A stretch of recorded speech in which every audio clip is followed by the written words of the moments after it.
کردار نام ہے رب کے ساتھ جڑے رہنے کا. رب کے ساتھ جڑے رہنے کا ایک اور فارمولا, ایک تو یہ کہ آپ ذکر کرتے رب العالمین کا, اللہ اللہ پڑھتے رہیں, درود شریف پڑھتے رہیں, یہ بھی اللہ کے نام کے ساتھ جڑے رہنے. ایک وظیفہ یہ بھی ہے کہ بسم اللہ الرحمن الرحیم کی کثرت کی جائے. اس کے دو فوائد میں آپ کو بیان کروں. کیا یہ تو اللہ کی حمد بھی ہے کہ جو کام اللہ کی حمد کے ساتھ ہوتا ہے اس میں برکت پڑ جاتی ہے, حدیث پاک. دوسرا کیا ہے, ہمیں بسم اللہ الرحمن الرحیم پر غور کریں. الرحمن الرحیم اللہ کے نام کے ساتھ یہ دو وصفی نام رب کے جڑے ہوئے ہیں. حدیث پاک کیا ہے, یہ دونوں رحمان اور رحیم اس کا مادہ کیا ہے, راحامیم, رحمت سے ہے نا, راحامیم رحمان, راحامیم رحیم, رحمت سے دونوں. حدیث پاک میں سنانے لگا ہوں, فرمایا کہ من احب شیئا اکثر ذکرہ, جو چیز پسندیدہ ہوتی ہے نا, جس چیز سے محبت ہوتی ہے اس کا ذکر بار بار کیا جاتا ہے. اللہ رب العالمین کے صفاتی نام بہت سے ہیں, 99 نام مشہور ہیں, لیکن علماء نے لکھا ہے کہ اللہ کے نام بے تحاشا ہے, اتنے ہیں کہ جس کو کوئی گن بھی نہیں سکتا, کیونکہ ہر نام جو رب العالمین کی طرف منسوب کیا جاتا ہے رب کی کسی شان کو ظاہر کرتا ہے, اور رب کی شان جان کون سکتا ہے. جب رب کی شان جان نہیں سکتے تو پھر اس کے وصفی ناموں کو تعداد کے اعتبار سے کیسے جانیں گے کہ کتنے ہیں. جواب دیے علماء نے, اور یہ ویلڈ جواب ہیں, سمجھ میں آتی ہیں. فرمایا کہ جس چیز سے محبت ہوتی ہے اس کا ذکر بار بار کیا جاتا ہے. رب العالمین نے اپنے نام کے ساتھ یہ دو وصفی نام جوڑ دیے, رحمان اور رحیم, اور دونوں میں رحمت پائی جاتی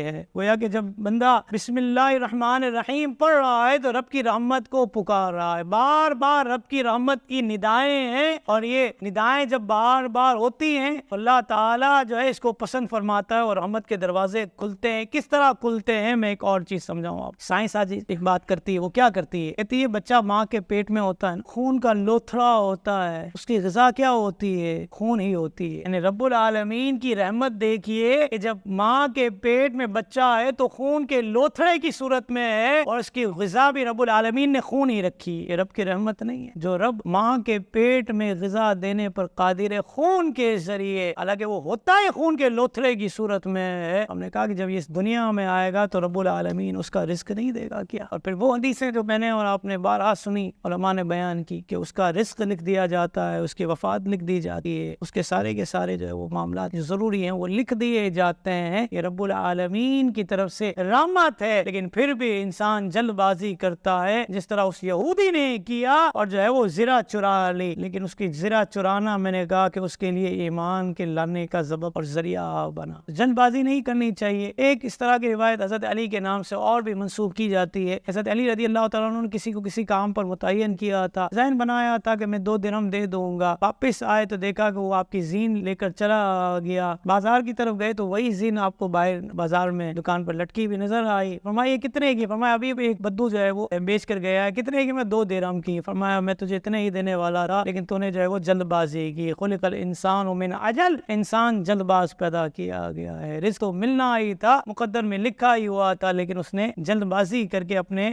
رزق کو خراب کیا. مزید اسلامک اور معلوماتی ویڈیوز دیکھنے کے لیے لائک، شیئر اینڈ سبسکرائب کے بٹن کو پریس کرنا ہرگز نہ بھولیں.